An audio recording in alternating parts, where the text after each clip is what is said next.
Вопросы реализации концепции повышения заработной платы бюджетникам и минимального размера заработной платы в Якутии обсудили сегодня на заседании коллегии Министерства труда и социального развития республики.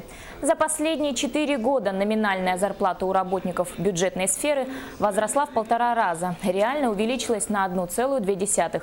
Существенно увеличилась заработная плата у педагогов общего образования, работников дошкольного и дополнительного образования, а также у детей-сирот.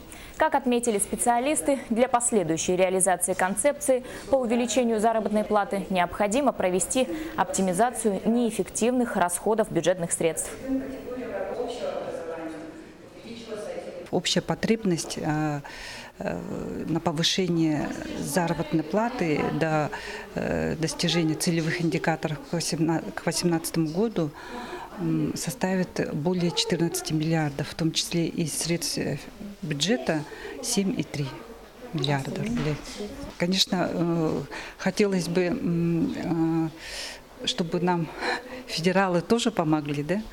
Но рассчитывать, видимо, придется на какие-то внутренние резервы, да.